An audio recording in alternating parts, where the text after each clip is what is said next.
하나님 아버지 감사합니다. 저희들 다시 주일을 맞이하여서 하나님께 예배드릴 수 있어서 감사합니다. 참 코로나 바이러스가 다시 한번 확산되고 있는 그런 상황입니다. 소수나마 모여서 예배를 드릴 수 있었는데 이제는 그것도 못할 수 있는 상황이 도래했습니다. 다시 예전처럼 우리가 비대면으로 예배를 드리고 있습니다. 하나님, 이 시간 저희가 같이 모이지 못하지만 기도드리는 것은 영이신 하나님에게 저희가 정말 예배를 드릴 수 있는 자가 되게 도와주십시오. 이 시간 그 어느 누구도 참관자가 되거나 구경꾼이 되는 것이 아니라 정말 하나님에게 예배 드릴 수 있는 그런 시간, 영이신 하나님에게 우리의 영과 진리로서 예배를 드릴 수 있는 그 시간, 마음을 모아서 집중할 수 있는 시간이 될 수 있도록 도와주십시오. 많은 생각들이 우리들 머릿속에 들어오고 있습니다. 또 상황이 더 많은 생각과 고민과 번뇌를 만들고 있습니다. 하지만 하나님, 이 모든 것을 뛰어넘어서 정말 역사하실 수 있는 분이 하나님이심을 기억하고 그 하나님에게 집중할 수 있는 시간이 될 수 있도록 도와주시기를 바랍니다. 오늘 이 예배, 이 설교 말씀 처음부터 끝까지 하나님께서 함께 하시기를 바라고 좀 이 말씀이 또한 심기는 그런 말씀이 되기를 바랍니다. 감사드리며 예수님의 이름으로 기도했습니다. 아멘. 저희가 정서적으로 건강한 영성이라는 주제를 가지고 저희가 계속해서 프로그램을 진행해 왔습니다. 오늘이 몇 번째 시간이냐면 오늘이 8번째 시간이고요. 오늘이 마지막 시간이 되겠습니다. 정서적으로 건강한 영성, 오늘은 8번째 시간으로서 마지막 시간이 되겠습니다. 여러분, 지난 시간 우리가 배워온 것들 기억을 하십니까? 지난 7번의 시간 동안에 우리가 많은 사람들의 성경에 나오는 많은 인물들을 보면서 그들의 영성이 왜 그렇게 만들어지게 되었는가, 그들은 또 어떻게 건강한 영성을 만들어갈 수 있었고 또 건강하지 않은 영성을 만들어갈 수 있을까에 대해서 저희들이 같이 배워보는 시간들을 가졌습니다. 첫 번째 시간에는 사울의 영성을 통해 가지고 정서적으로 건강한 영성이 왜 중요한지를 같이 배웠고, 또 두 번째 시간에는 다윗을 통해서 자기 인식의 중요성을 배웠으며, 세 번째는 요셉, 그래서 과거를 올바르게 인식하라. 네 번째 시간에는 아브라함, 한계를 뛰어넘어 변화된 삶을 살아라. 다섯 번째는 다니엘을 통해서 잠시 멈출 수 있는 영성, 그리고 여섯 번째는 욥을 통해서 현실을 직시할 수 있는 영성, 그리고 지난 시간에는 선한 사마리아인의 그런 모습을 보면서 제대로 사랑하는 법을 배우라라는 말씀을 같이 나눴습니다. 오늘은 그 마지막 시간으로서 우리가 믿음의 공동체로서 공동체 생활하고 있기 때문에 공동체가 어떠한 영성을 가져갈 수 있는지에 대해서 같이 배워보는 시간을 갖고자 합니다. 그래서 오늘은 초대교회의 초기 그리스도인, 초창기 처음 그리스도인의 영성에 대해서 같이 배워보는 시간을 갖도록 하겠습니다. 여러분, 정서적으로 가장 건강한 영성을 가져간 공동체, 한 개인이 아니라 공동체도 영성을 가져가게 되어 있습니다. 그 공동체가 건강한 영성을 가져가는 것은 개인보다 더 힘들 수 있다는 생각이 듭니다. 근데 정서적으로 가장 건강한 영성을 가져간 공동체를 꼽으라면은 저는 단언컨대 초대교회의 공동체의 모임이 될 수 있다고 저는 확신을 합니다. 초기 그리스도인들의 삶이요, 그들의 삶은 쉬운 상황은 아니었습니다. 상황이 환경적으로 쉬운 환경이 아니었습니다. 여러 가지 가난도 있었고 핍박도 있었고 어려움도 있었습니다. 그럼에도 불구하고 그들이 어떤 제자로서 그 삶을 살아갈 수 있었던 이유가 무엇일까 생각해 본다면은 그들에게 정말 건강한 영성이 있었구나, 또 그들이 왜 그런 확신을 잘 지켜나갈 수 있을 수 있었던가를 보게 되면은 그들 삶에 규칙이라는 게 있음을 볼 수가 있습니다.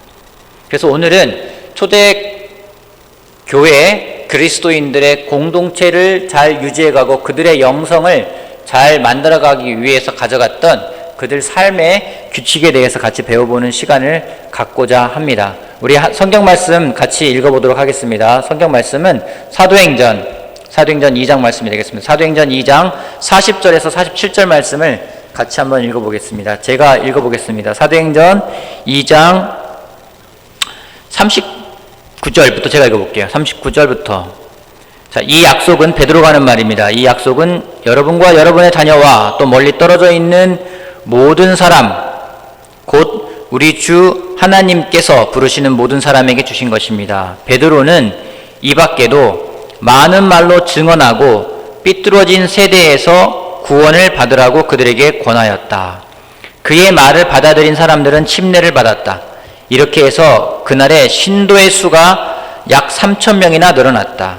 그들은 사도들의 가르침에 몰두하며 서로 사귀는 일과 빵을 떼는 일과 기도에 힘썼다. 모든 사람에게 두려운 마음이 생겼다. 사도들을 통하여 놀라운 일과 표징이 많이 일어났던 것이다. 믿는 사람은 모두 함께 지내며 모든 것을 공동으로 소유하였다. 그들은 재산과 소유물을 팔아서 모든 사람에게 필요한 대로 나누어 주었다. 그리고 날마다 한 마음으로 성전에 열심히 모이고 집집이 돌아가면서 빵을 떼며 순전한 마음으로 기쁘게 음식을 먹고 하나님을 찬양하였다.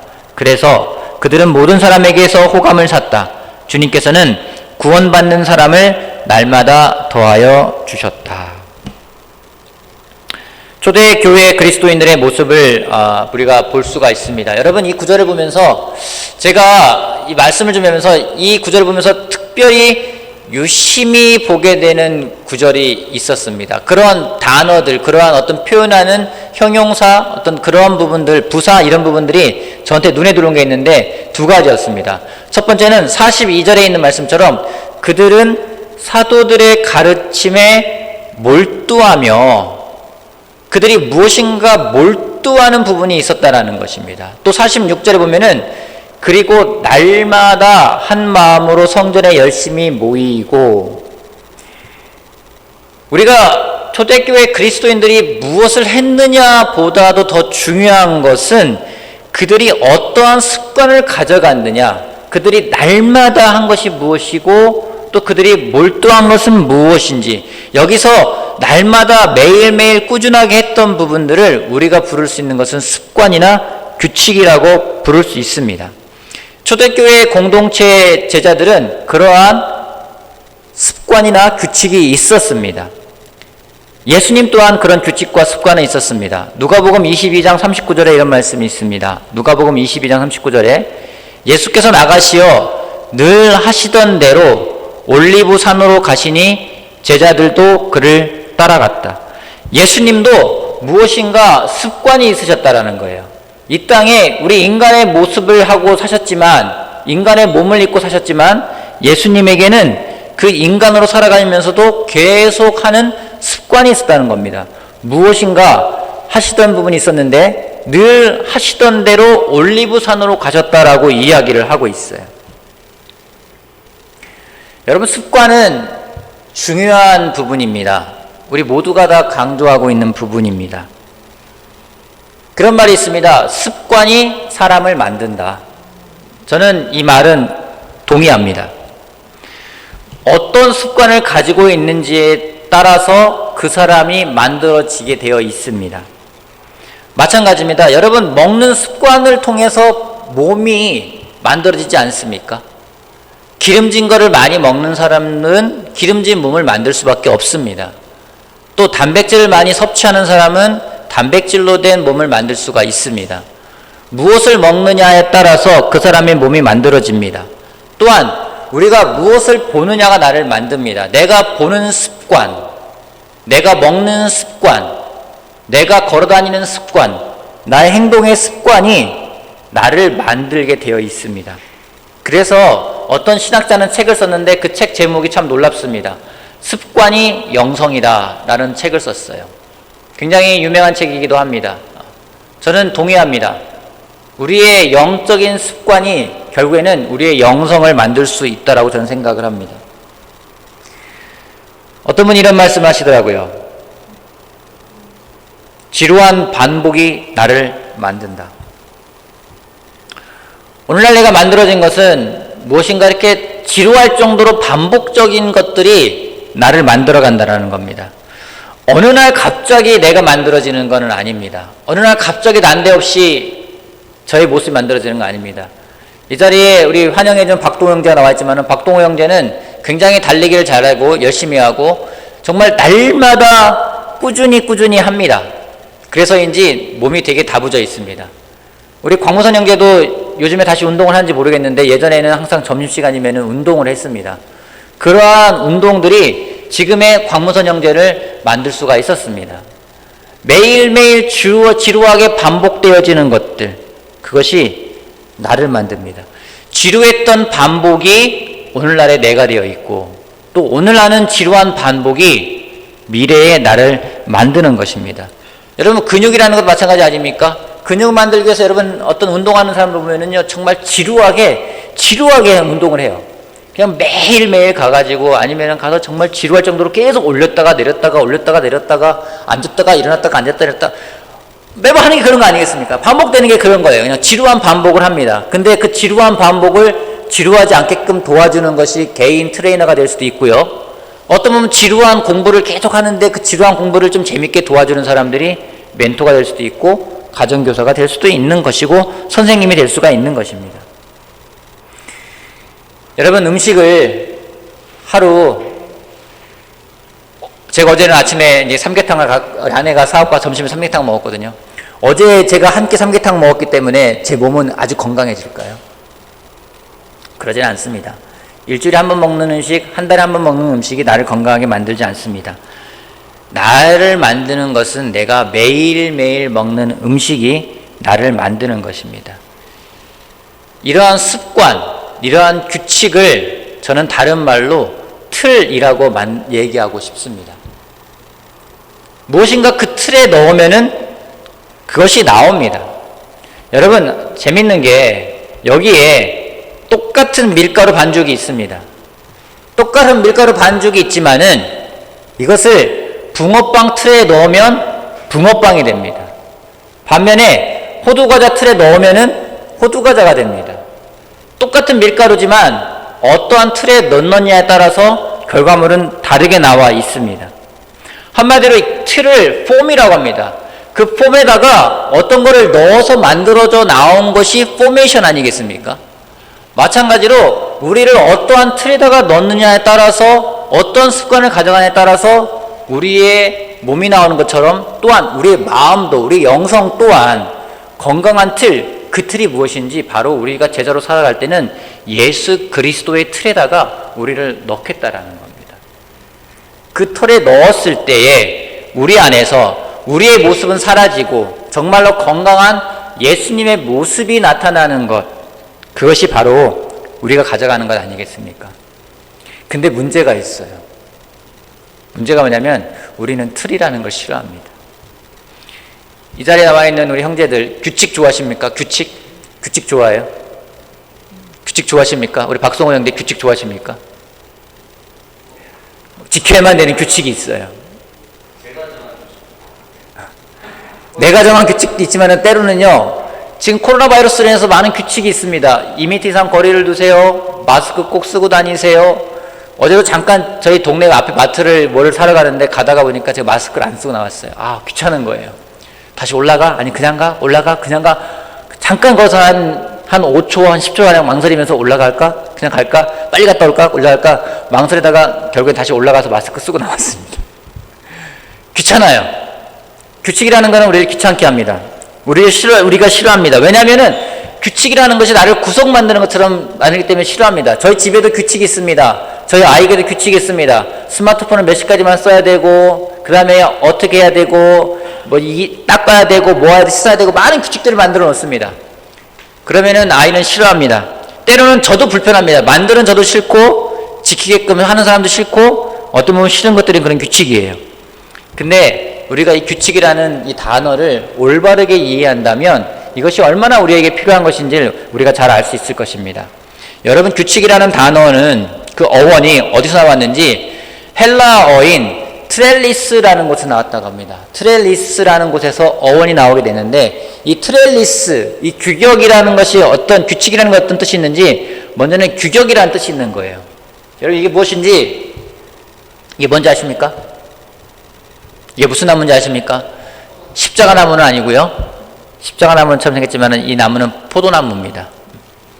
포도나무에다가 저렇게 규격을, 어떤 그러한 포도나무가 덩굴이 땅에 떨어지지 않고 잘 따라갈 수 있게끔 만들어 놓는 저것, 저 지지대, 받침대 따라가게 만들어 놓은 저 규격, 저런 부분들을 갖다가 규칙이라는 단어를 쓰는 겁니다. 결국에는 이 포도나무가 그냥 내비두면 어떻겠습니까? 열매가 땅에 처집니다. 땅에 닿으면 어떤 일이 벌어지는지 썩습니다.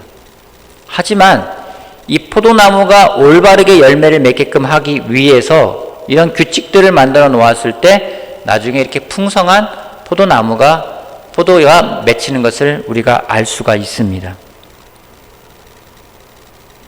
왜 이러한 구조물을 만들어 놓았는지, 그래야 더 풍성한 열매를 맺을 수 있기 때문입니다. 저 규칙, 격자라고 하죠. 격자가 없으면 포도는 땅에 떨어져서 썩을 것입니다. 저 격자가 하는 역할은 무엇인지, 포도가 더 풍성한 열매를 맺을 수 있게끔, 포도나무가 더 풍성한 포도 열매를 맺을 수 있게끔 도와주는 것이 저 격자가 하는 일, 저 규칙이 하는 일입니다. 우리 부모님들이 아이들에게 규칙을 만들어줍니다. 많은 규칙을 만들어줍니다. 규칙, 집에 다 규칙이 있죠. 우리 신동일 형제도 집에 아이들을 위한 규칙이 있을 겁니다. 언제 자야 된다, 일어나야 된다, 먹어야 된다. 그렇게 하는 이유가 아이를 구속하기 위한 것이 아니에요. 좋은 습관을 만들어주면서 아이가 건강해지고 정말로 열매를 맺는 아이가 되기를 바라기 때문임을 우리가 알고 있습니다. 마찬가지로 오늘 우리가 예수님을 따라 살아가는 사람으로서, 또 그런 사람들이 모인 일산 제자 그리스도 교회라는 공동체로서 우리 공동체가 어떠한 습관, 어떠한 영적인 규칙을 만들어 가야 될지를 초대교회 공동체의 모습을 보면서 같이 배워보는 시간을 갖고자 합니다. 초대교회가 가져갔던 첫 번째의 그들의 어떠한 규칙은 무엇인지, 첫 번째는 하나님을 사랑하기 위한 규칙이었습니다. 하나님을 사랑하기 위한 규칙. 초대교회의 공동체는 그들만의 강력한 기준이 있었습니다. 얼마나 강력하고 영향력이 있었는지 그들의 그러한 기준, 그들의 규칙, 그들의 그 삶을 보면서 사람들이 칭찬을 하고 사람들이 매력을 느낄 정도로, 또 좋게 보일 정도로 강력한 그들만의 규칙이 있었습니다. 그들이 가져간 규칙이 무엇인지 사도행전 4장 24절 말씀을 같이 보도록 하겠습니다. 그들은 사도들의 가르침에 몰두하며 서로 사귀는 일과 빵을 떼는 일과 기도에 힘을 썼다라고 나와 있습니다. 초대교회가 가져갔던 그들만의 첫 번째 규칙은 무엇인지, 하나님을 사랑하는 규칙입니다. 하나님을 사랑하기 위해서 사도들의 가르침에, 말씀에 몰두하는 거예요. 하나님을 사랑하고 싶기 때문에 서로 교제하는 일에 몰두하는 겁니다. 또 하나님을 사랑하기 때문에 예수님을 생각하는 그 성만찬, 빵을 떼는 일에 그들이 힘을 썼던 것입니다. 또 하나님을 사랑하기 때문에 그들이 만든 규칙이 무엇인지, 기도에 헌신하는 부분이었습니다. 이 모든 것들이 하나님을 사랑하기 위한 규칙이었습니다. 초대교회는 그 어느 공동체보다도 하나님을 사랑하기 위한 규칙은 정말 철저하게 지키는 그런 공동체였습니다. 성경에 계속 나옵니다. 사도행전 3장 1절에 이런 말씀이 나옵니다. 오후 3시에 기도 시간이 되어서 베드로와 요한이 성전으로 올라가는데 그들에게는요, 하나님을 사랑하기 때문에 기도하는 데서 타협하지 않고 기도하는 데 있어서 계속해서 꾸준하게 기도하는 그러한 마음들이 있었습니다. 또 한 가지 보면은요, 베드로와 요한이 잡혔다가 풀려난 다음에 그들이 말합니다. 사도행전 4장 23절, 24절 말씀에 이렇게 있습니다. 베드로와 요한은 풀려나는 길로 동료들에게로 가서 대제사장들과 장로들이 한 말을 낱낱이 일렀다. 동료들이 이 말을 듣고서 다 같이 하나님께 부르짖어 아뢰었다. 그들에게는요, 무슨 일이 벌어지든지, 여러분 어쩌면 베드로와 요한이 풀려났기 때문에 그들은 파티를 할 수 있었습니다. 너무나 좋게끔, 야 잘됐다, 고생했어, 음식을 먹고 격려할 수 있었는지 모르겠습니다. 하지만 그들이 한 것은 무엇인지, 다 같이 하나님께 부르짖어 아뢰었다. 하나님을 사랑하기 위한 어떤 일이 벌어지더라도 내가 하나님을 사랑하겠다라는 그러한 규칙은 그들 삶 가운데 있었던 부분입니다. 이 초대교회가 위기를 처합니다. 사람들을 도와주는 좋은 일을 하기 위해서 구제를 하는 일에 있어서 불평과 불만을 가진 사람들이 나타나기 시작을 하고 그에 따라서 사도들이 또 취한 행동이 있습니다. 6장 3절 4절 말씀에 있습니다. 그러니 형제자매 여러분 신망이 있고 성령과 지혜가 충만한 사람 7을 여러분 가운데서 뽑으십시오. 그러면 그들에게 이 일을 맡기고 우리는 기도하는 일과 말씀을 섬기는 일에 헌신하겠습니다. 사람들을 도와주는데 그리스마를 하는 과부들이 불만을 가졌습니다. 문제가 생겼습니다. 공동체에 문제가 생긴 거예요. 어려움이 생긴 겁니다. 그때 이들이 그 어려움을 풀어나가기 위해서 그들이 다시 돌아갔던 것은 뭔지 다시 하나님을 사랑하는 규칙으로 다시 돌아가는 거였습니다. 더 열심히 어떤 규칙을 새로운 규칙을 만드는 게 아니라 다시 하나님을 사랑하기 위한 그 규칙으로 돌아가는 것. 혼란스럽고 어려움을 맞이했을 때 이들의 선택은 다시 하나님을 사랑하는 규칙으로 돌아가는 거였습니다. 문제가 생겼을 때 그들의 했던 선택은 다시 하나님과 연결되는 규칙으로 가는 거였습니다. 여러분, 하나님을 사랑하는 것, 이것은 굉장히 우리한테 중요한 부분입니다. 이것을 위한 규칙을 만드는 것은 굉장히 중요합니다. 오늘 여러분은 어떻습니까? 이 방송을 듣고 보고 있는, 예배에 참석하고 있는 형제자매 여러분, 여러분의 하나님과 연결되는 어떠한 규칙을 있습니까? 하나님을 사랑하기 위한 어떤 규칙이 만들어져 있고 그것을 지켜나가고 있습니까?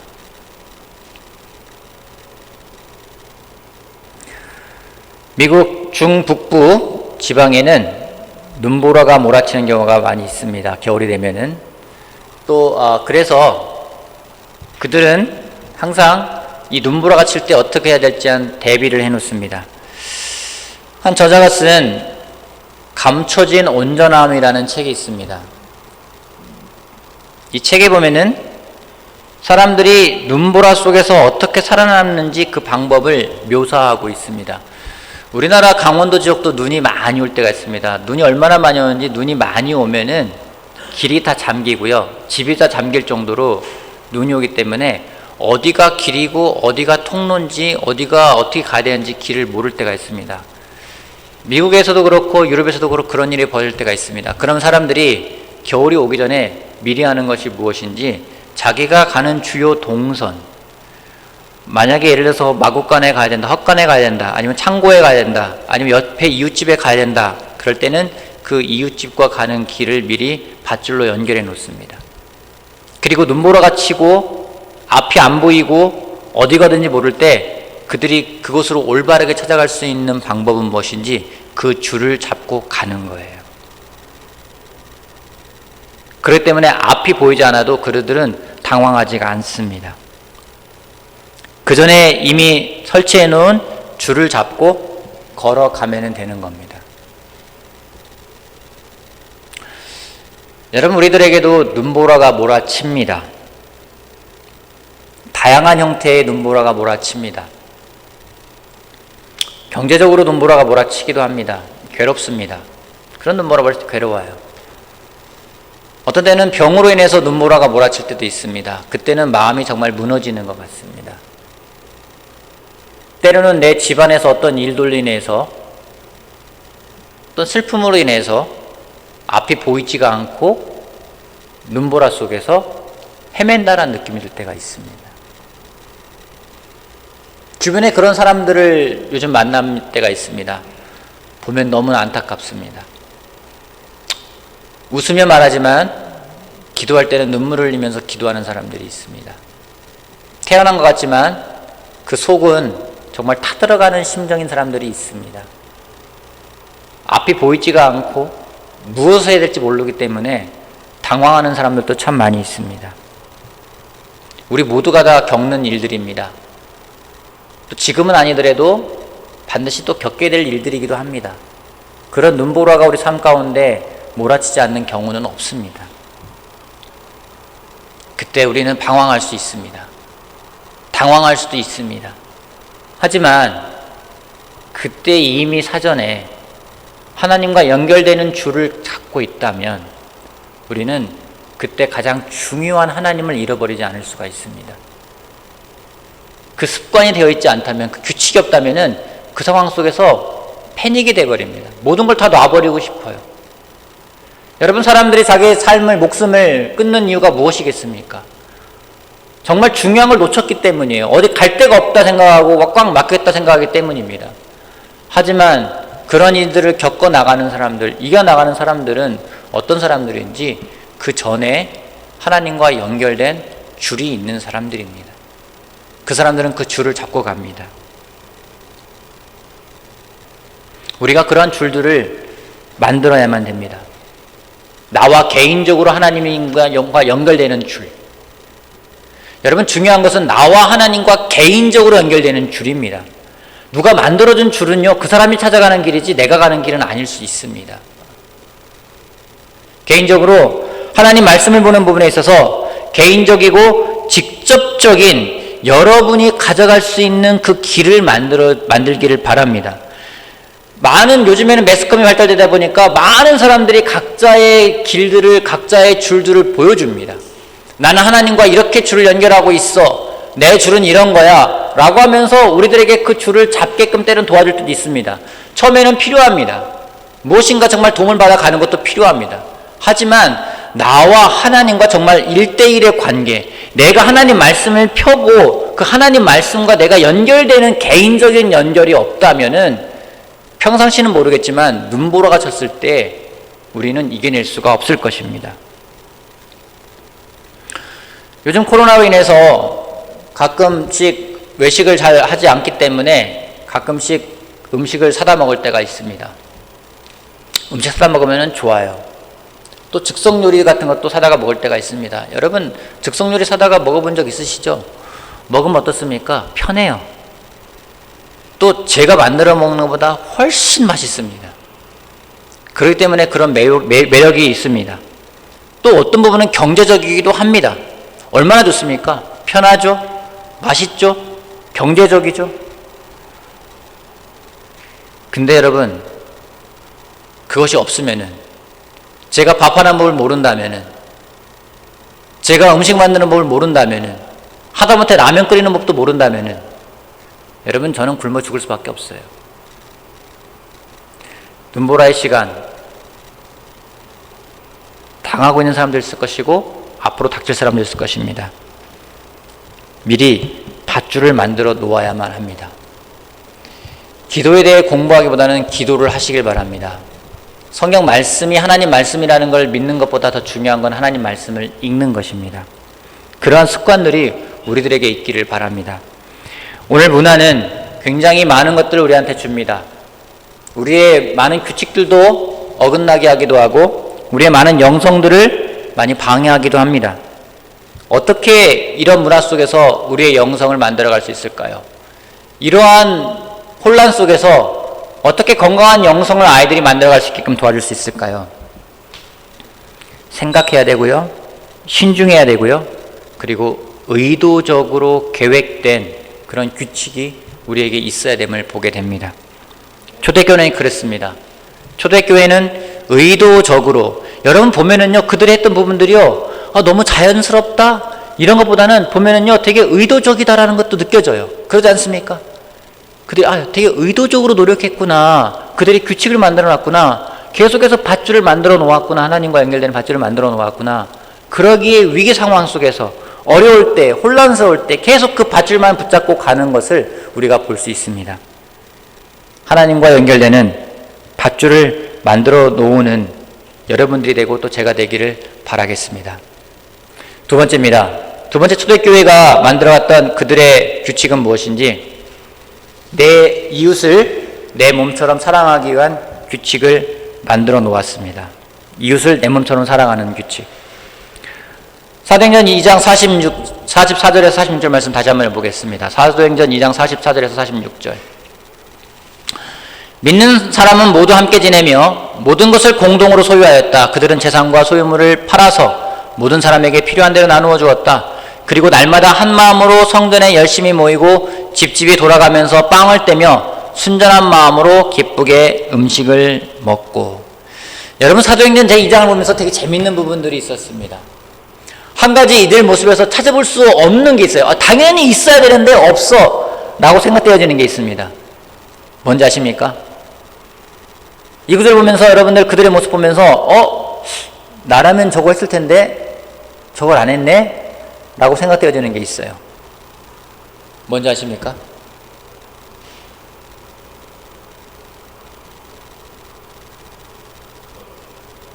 그들 했던 거 안 했던 건 뭐냐면요, 전도라는 걸 안 했어요.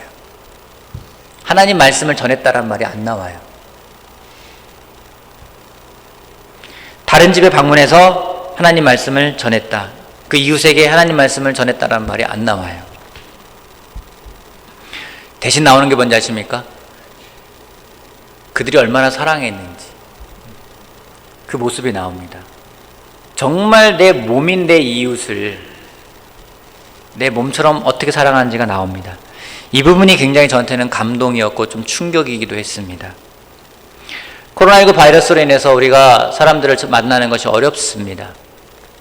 또 무엇인가 대면에서 무엇인가를 전하는 것도 굉장히 어려운 상황이 되었습니다.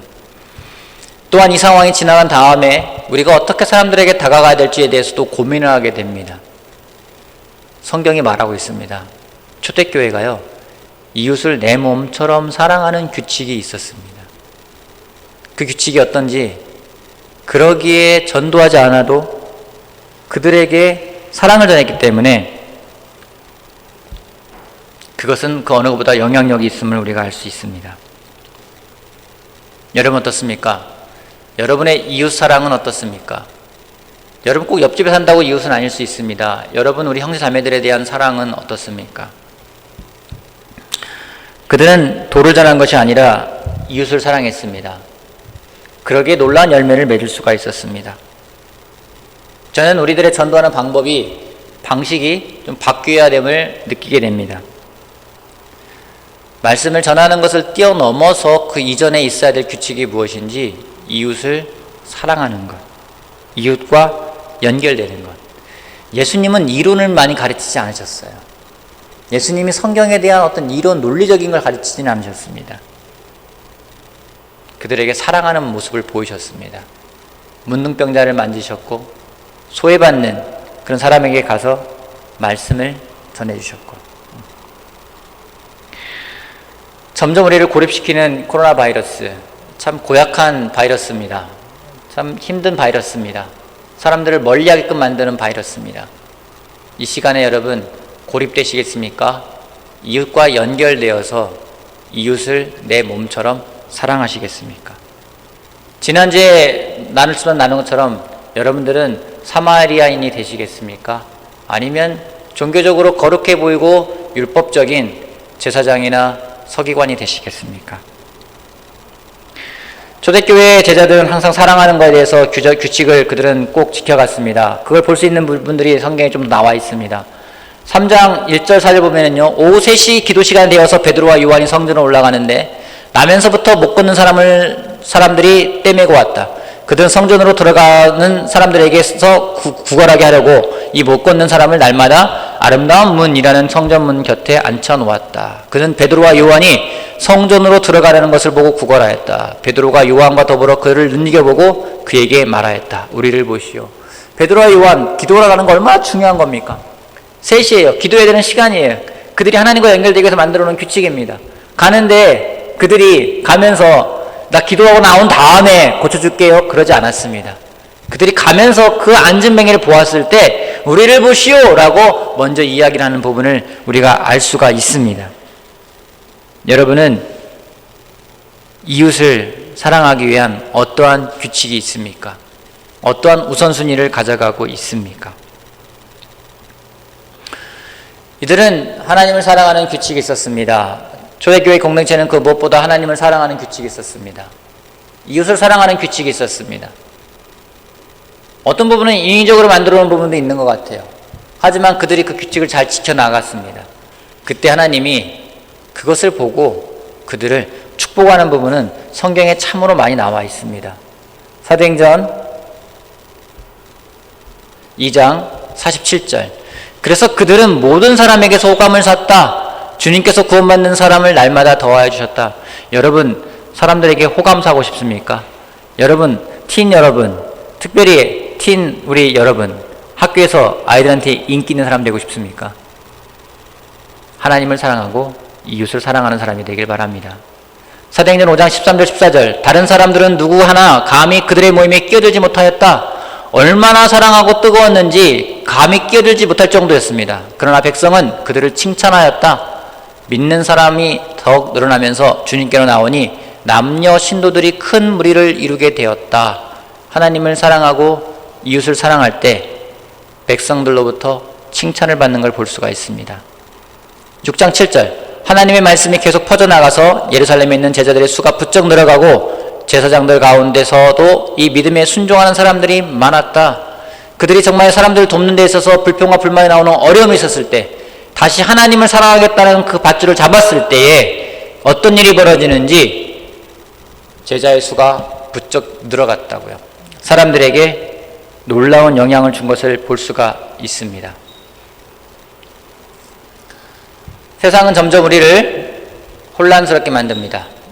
우리를 복잡하게 만듭니다. 세상이 점점 복잡해집니다. 여러분, 이 복잡한 세상에서 우리가 어떻게 살아가는 것이 좋은지 아십니까? 어떻게 하면 단순하게 살아갈 수 있을까요? 복잡한 세상에서 단순하게 살아가는 방법은요, 우리가 올바른 영적인 습관을 만드는 거예요. 영적인 규칙을 만드는 겁니다. 예를 들어 사람들이 그런 고민도 합니다. 나 인터넷 예배 드릴까 말까? 오늘 드릴까? 아니면 지금 바쁜데 나중에 갔다 와서 드릴까? 많은 생각할 때 있어요. 여러분, 그럴 때는요, 규칙을 만들면 돼요. 나는 무조건 주일날 예배는 드린다. 그러면 갈등이 없어요. 간편해요. 근데 그런 규칙이 없으면요, 막 갈등합니다. 고민합니다. 이거 안 하면 찝찝하고, 하루만 괴로운 게 아니라 몇 날 며칠 괴로울 수가 있습니다. 내가 이웃을 사랑할까 말까 고민하지 말고 사랑하겠다 결정하면 됩니다. 내가 형제에게 전화할까 말까 고민하는 게 아니라 전화하면 됩니다. 나는 매일 일주일에 한 번씩은 어떤 형제랑 통화하겠어. 그냥 결정해놓고 규칙을 만들어 놓으면 돼요. 그럼 통화하면 되는데 나중엔 통화 안 하고 1주 지나고 2주 지나고 멀어지는 것 같고 파장이 어색한 것 같고 고민하게 되고 더 복잡해지는 거예요. 여러분, 복잡한 세상을 단순하게 살고 싶다면 여러분들이 영적으로 건강한 규칙을 만들어 놓으십시오. 내가 성경을 읽을까 말까? 언제 읽을까? 여러분, 고민하지 마시고 그냥 내가 아침에 일어나면 읽겠다, 아니면 내가 정말 점심 때 읽겠다, 저녁에 읽겠다 정해놓으면 됩니다. 그럼 고민하지 않아요. 그냥 하면 되는데, 이거 뭐 읽었는데 내일 또 읽어야 되나, 더 읽어야 되나, 언제 읽어야 되나, 복잡해진다라는 겁니다. 그런 사람에게 영적으로, 정서적으로 건강한 영성은 만들어지기가 어렵습니다. 개인적으로 밤에 나가서 기도하는 것이 저한테는 이제 습관이 되어버렸습니다. 안 나가면 이상해요. 우리 박동 형제가 내일 달리잖아요. 안 달리면 이상한 것처럼요, 이제 안 나가면 이상해요. 나가게 됩니다. 11시가 돼서 못 나갔으면 11시가 되었건 11시 반이 되었건 나가게 되어 있습니다. 나가서 짧게는 30분, 길게는 1시간 넘게 기도하고 들어올 때가 있습니다. 그것이 저한테는 참 감사한 시간이에요. 격려가 되는 시간이에요. 하루를 마무리할 수 있는 시간이기 때문에 저한테는 굉장히 도움이 됩니다. 그냥 한번 결정하고 규칙을 만들어 놓았는데 그게 저한테 가져다주는 풍요로움은 이루다 말할 수가 없습니다. 사람들이 규칙을 만드는 것에 대해서 좀 거부감을 느끼는 것 중에 한 가지가, 우리 교회는 하지 말라는 것이 너무나 많습니다. 하라는 것도 너무나 많습니다. 솔직히 우리 교회가 자유롭다, 어떤 부분은 우리 교회가 율법적인 부분도 많은 교회였습니다. 인정합니다. 하지 않아야 되는 것도 많았고요, 해야 되는 것도 많았고요. 그러다 보니까 어떤 부분은 율법적인 것들은 다 폐해야 돼 라면서 자유롭게 살아가는 사람들도 있는 것을 보게 됩니다. 여러분, 지난번에 우리 강희 장로님 만났는데 미국 속담을 하나 알려주더라고요. 더러운 아이를 씻겼을 때 그 물은 버리더라도 아이는 버리지 말라는 말이 있다고 합니다. 아이를 목욕시키고 난 다음에 물은 버리지만 아이는 버리지 않지 않습니까? 그 가운데 우리가 가져갔던 목적, 동기만큼은 우리가 버리지 않았으면 좋겠어요. 내가 하나님을 사랑하기 위해서 했던 것, 이웃을 사랑하기 위해서 했던 그 규칙, 그 영적인 삶의 규칙 꼭 만드시고 꼭 지켜나가는 우리가 되기를 바라겠습니다. 그때 성경은 약속하고 있습니다. 하나님을 사랑하는 사람들, 어떤 경우에도 하나님 사랑하는 걸 포기하지 않는 사람들에게는 그 모든 일이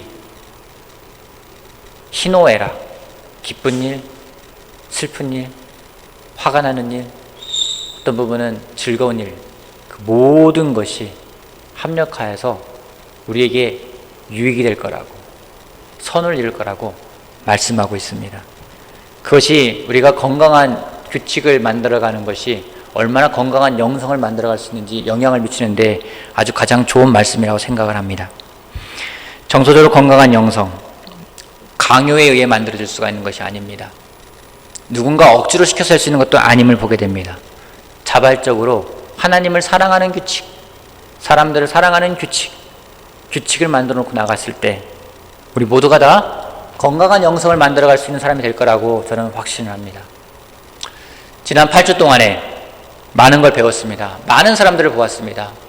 혹시 잘 모르겠다면 지난 8주 동안의 그 설교 내용을 다시 한번 유튜브로 보시기 바랍니다. 그리고 여러분들만의 건강한 영성을 만들어가서 정말 어떤 환난 속에서도 어떤 어려움 속에서도 이겨낼 수 있는 승리하는 여러분 한 명 한 명이 되기를 바라겠습니다. 여러분 코로나19 바이러스 개인 방역에 충실해 주시기 바라고 정말 빨리 만나는 그날을 다시 한번 기도해 봅니다. 감사합니다.